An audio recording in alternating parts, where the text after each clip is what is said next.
So this week's episode actually has a health warning. Use of tobacco has shown increased risk in lung cancer, throat cancer, and heart disease among both smokers and non-smokers. So can you guess what we're growing? Well, stay tuned and find out.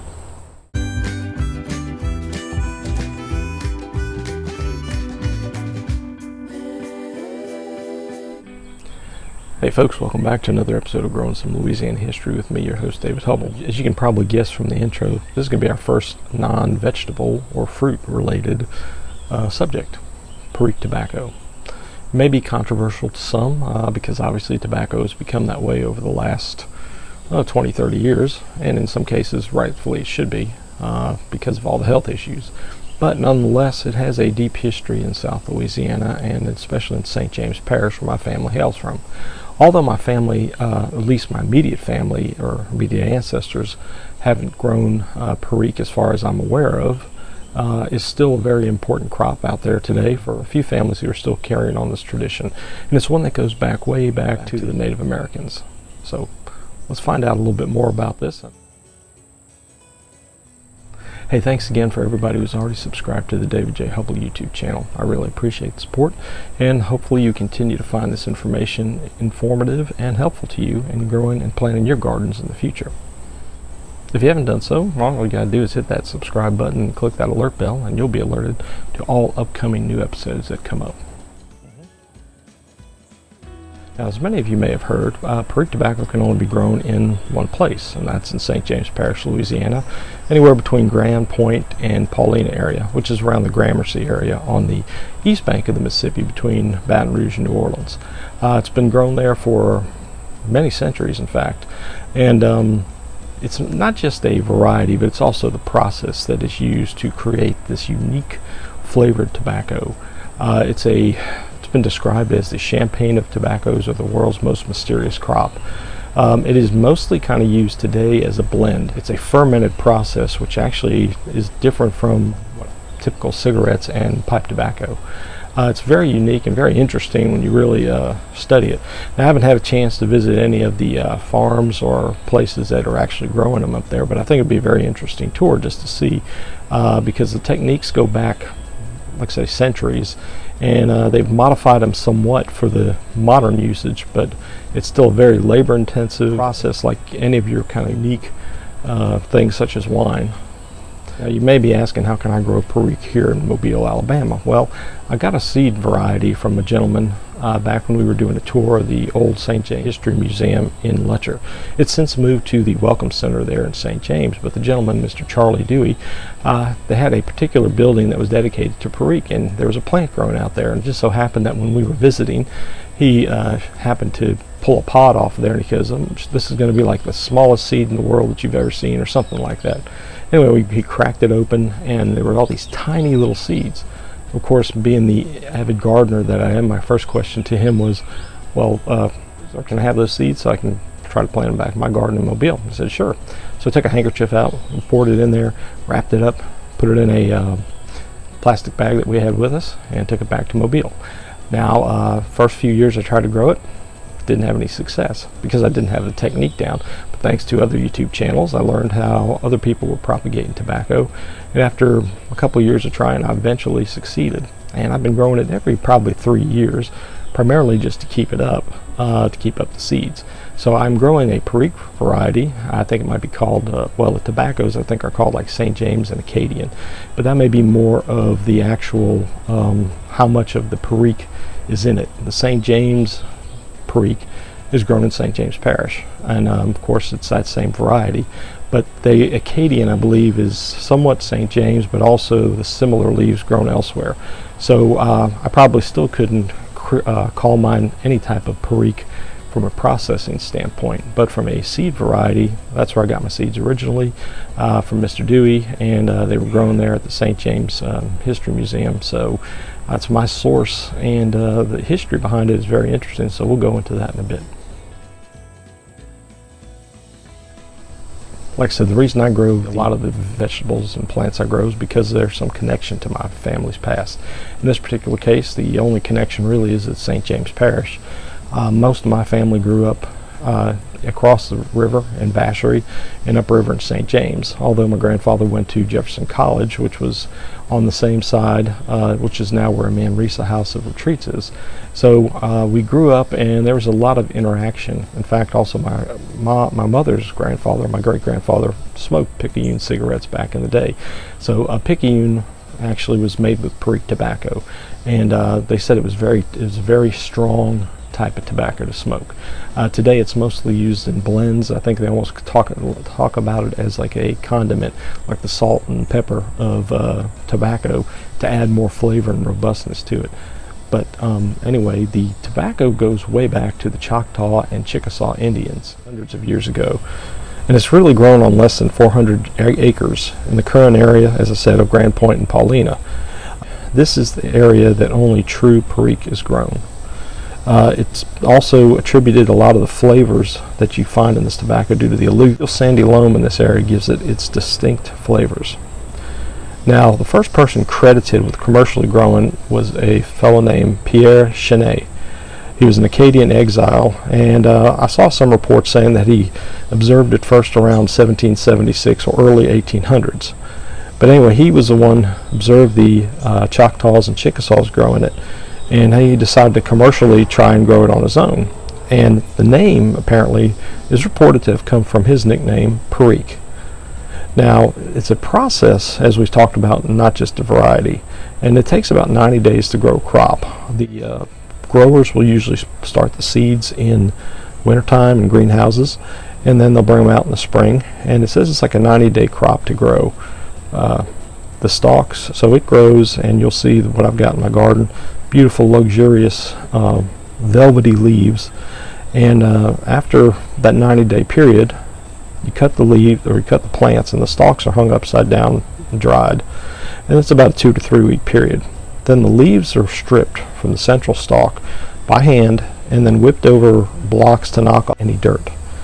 They're then torn in half, and then what will happen is these half leaves are twisted into 1 pound torquettes and packed into large oak bourbon barrels, formerly bourbon barrels, and there's no more bourbon in there, but at this point the yeast and other elements from the bourbon fermentation process are still in there. So you pack the outside of the barrel first, and then you go to the inside, you pack it with these torquettes, and by the time you finish it weighs like 500 pounds. Then the pressure is applied with a screw jack, and that's anywhere up to 25 to 30 tons of pressure.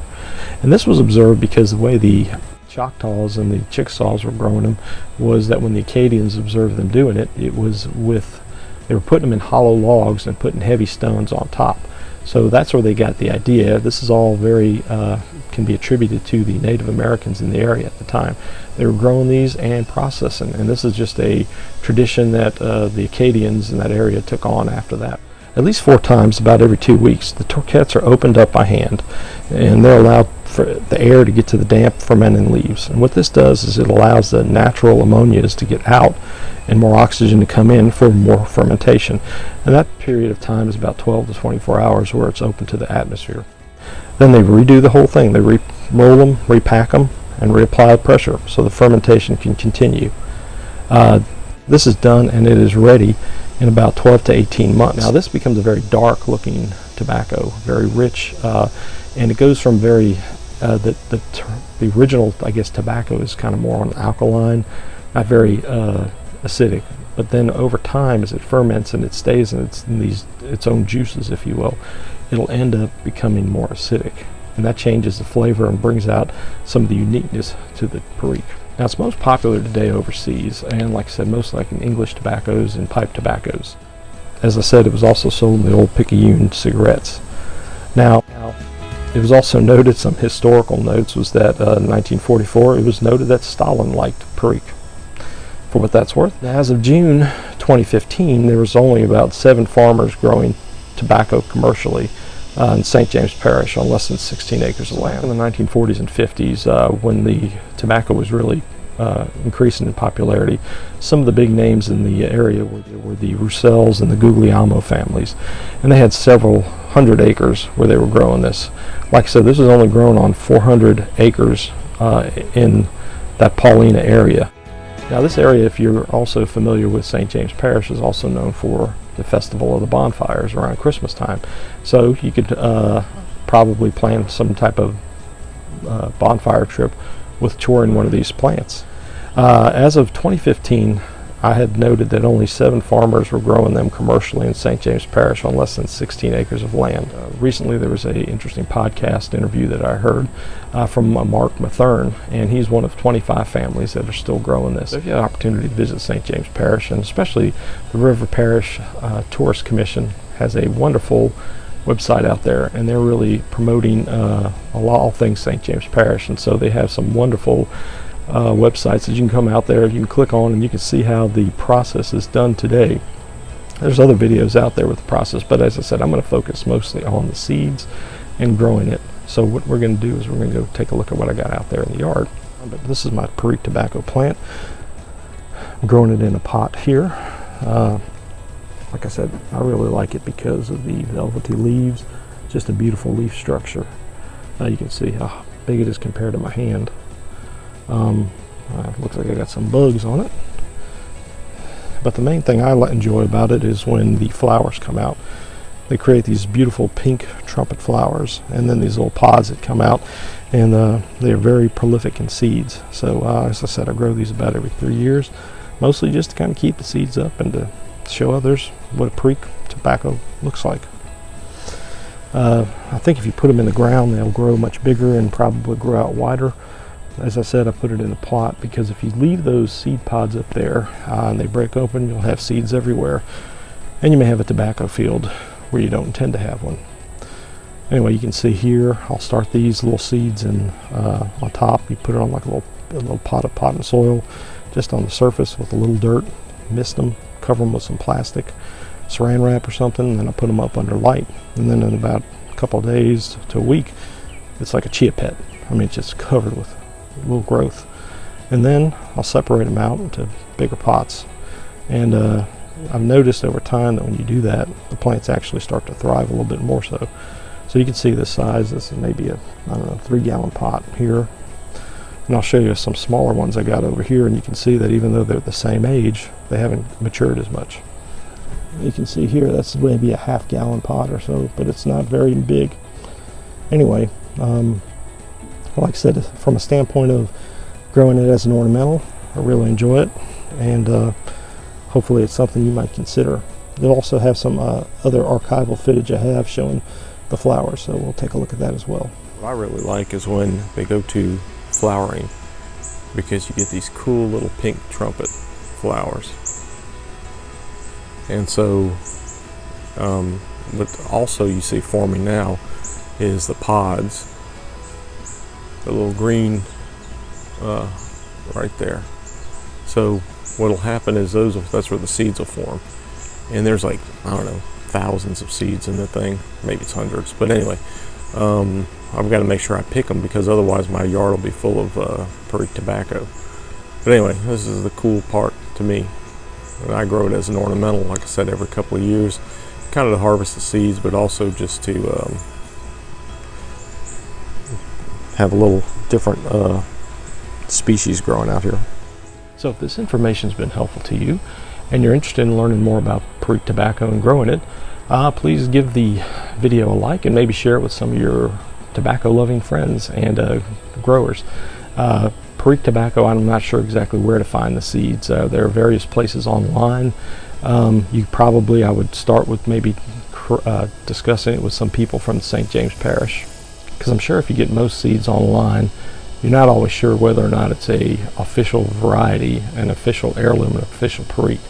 I'm assuming that what I've been growing is that due to the fact that Mr. Dewey was from St. James Parish, and they had easy access to those plants. So anyway, like I said, make sure if you're going to grow it, you're growing an official version of the Perique tobacco. Ask to find out where they sourced their seeds from, so that you can be sure that you too are growing it. Like I said, it may not be officially Perique because you're not going, unless you're in St. James Parish, but it's a fun plant to grow. It's a beautiful plant. Like I said, I like to grow it as an ornamental every 2 to 3 years, and just to save the seeds and to carry on that tradition. So please consider subscribing to the David J. Hubbell YouTube channel if you haven't done so yet.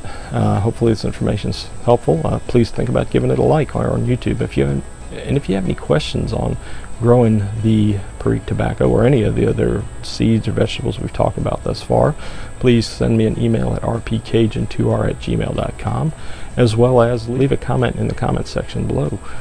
Tell me if you've been growing it and what your experience has been. I'd like to hear about it, and I always enjoy hearing from the viewers and appreciate it as well. Once again, thank you for watching, and I will see you next week.